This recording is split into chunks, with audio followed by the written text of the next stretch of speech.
சாந்தி. இன்று 13/7/2024 காலை முரளி. ஓம் சாந்தி. பாப்தாதா மதுபன். இனிமையான குழந்தைகளை, பகவான் குழந்தைகளை எப்போதும் அன்பாக அழைப்பார். இனிமையான குழந்தைகளை, ரக்ஷா பந்தன் விழா வாக்குறுதியின் விழாவாகும். சங்கம யுகத்தில் தான் ஆரம்பம் ஆகின்றது. இப்போது நீங்கள் தூய்மையாகவும் ஆக்குவதற்கும் வாக்குறுதி செய்கிறீர்கள். அதாவது ரக்ஷாபந்தன் விழா வாக்குறுதியின் விழாவாகும். சங்கம யுகத்தில் தான் ஆரம்பமாகிறது. 5 யுகங்கள் இருக்கின்றது.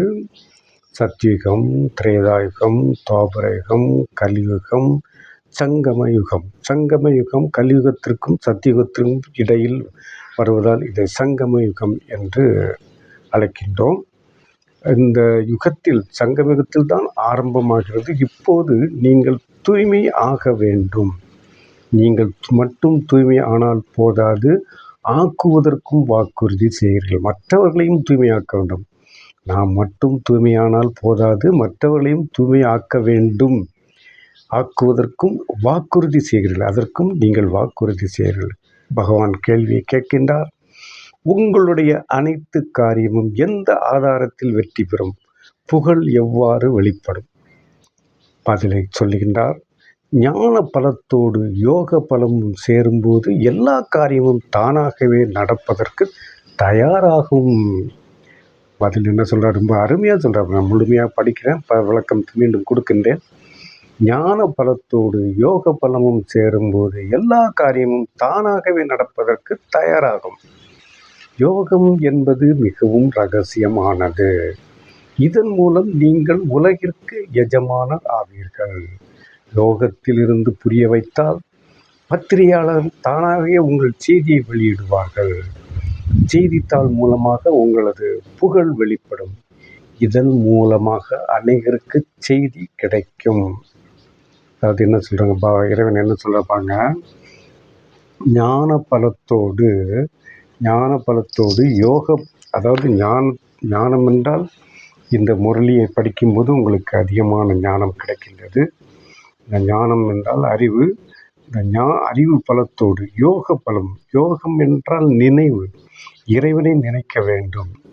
யோக பலமும் சேரும்போது, ஞான பலமும் யோக பலமும் ரெண்டும் சேரும்போது எல்லா காரியமும் தானாகவே நடப்பதற்கு தயாராகும். எல்லா காரியமும் தானாகவே நடப்பதற்கு தயாராகும். அதாவது இதன் மூலம் நீங்கள் உலகிற்கு எஜமானர் ஆவீர்கள். யோகத்திலிருந்து புரிய வைத்தால் பத்திரிகையாளர் தானாகவே உங்கள் செய்தியை வெளியிடுவார்கள். நீங்கள் யோகத்தில் இருந்து புரிய வைத்தால் பத்திரிகையாளர் கூட தானாகவே செய்தியை வெளியிடுவார்கள்.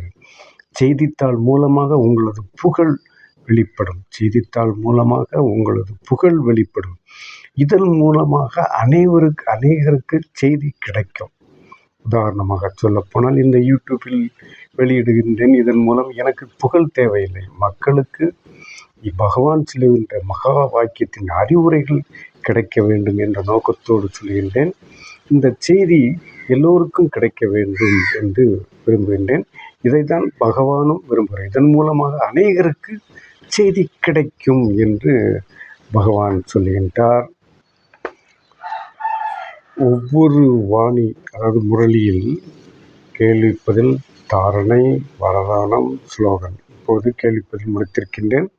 அடுத்தது தாரணைக்கான முக்கிய சாரம். அதாவது தாரணை என்றால் நடைமுறைப்படுத்த வேண்டியவை. நடைமுறைப்படுத்த என்ன வேண்டும்? 2 பாயிண்ட்கள் கொடுத்தால் இந்த 2 பாயிண்ட்டையும் நீங்கள் நடைமுறைப்படுத்த வேண்டும்.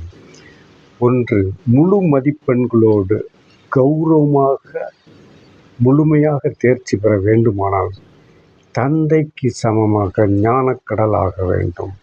உள்ளுக்குள் ஏதாவது அவகுணம் இருந்தால் அதனை சோதனை செய்து நீக்க வேண்டும். சரீரத்தை பார்த்தும் பார்க்காதவராக இருந்து ஆத்மா என உறுதி செய்து ஆத்மாவோடு பேச வேண்டும். அதாவது விளக்குகின்றேன். முழு மதிப்பெண்களோடு, பாஸ் வித் ஆனர், அதாவது முழு மதிப்பெண்களோடு முழுமையாக தேர்ச்சி பெற வேண்டுமானால் தந்தைக்கு இறைவனுக்கு சமமாக ஞானக்கடல் ஆகணும். அவரே இறைவனே ஞானக்கடல், நாமும் ஞானக்கடல் ஆக வேண்டும். அவரை போன்று ஆக வேண்டும். யாரும் அப்படி நினைப்பதில்லை. தன்னை போன்று வர வேண்டும் என்று யாரும் நினைப்பதில்லை. அத்தனை பேரும் பொறாமை, போட்டி, பொறாமை இருக்கின்ற இந்த காலத்தில், இந்த உலகத்தில் இறைவன் தனக்கு சமமாக வேண்டும் என்று மக்களை விரும்புகின்றார். உள்ளுக்குள் ஏதாவது அவகுணம் இருந்தால் அதனை சோதனை செய்து நீக்க வேண்டும். நம்மை நாமே சோதித்து பார்க்க வேண்டும். நம் மனதில் கெட்ட குணங்கள் எதுவும் இருந்தால் அதை நீக்கிக் கொள்ள வேண்டும், மாற்றிக்கொள்ள வேண்டும் என்று கூறுகின்றார். சரீரத்தை பார்த்தும் பார்க்காதவராக இருந்து, ஒருவருடைய சரீரத்தை பார்த்தாலும் அந்த சரீரத்தை பார்க்காதவர் போன்று இருந்து ஆத்மா என உறுதி செய்து ஆத்மாவோடு பேச வேண்டும். அந்த எதிரில் வருகின்றவர்களை அந்த சரீரத்தை பார்க்காத மாதிரி இருக்க வேண்டும். ஆனால் அதே சமயத்தில் அவருடைய உடல் இரு புருவங்களுக்கு மத்தியில் இருக்கின்ற ஆத்மா என்ற உணர்வோடு, அது ஒரு ஆத்மா என்ற உணர்வோடு பேச வேண்டும். அவன் ஆத்மாவோடு பேச வேண்டும். பாயிண்ட் 2, தன்னுடைய ஒவ்வொரு காரியத்தையும் சுலபமாக நடைமுறைப்படுத்த யோக பலத்தை அதிகமாக சேமிப்பு செய்ய வேண்டும். செய்தித்தாள்கள் மூலமாக ஒவ்வொருவரும் தூய்மையாவதற்கான செய்தியை கொடுக்க வேண்டும். பிறரை தன்னை போல் மாற்றுவதற்கான சேவை செய்ய வேண்டும். முதலில் விளக்கத்தை கொடுக்கின்றேன்.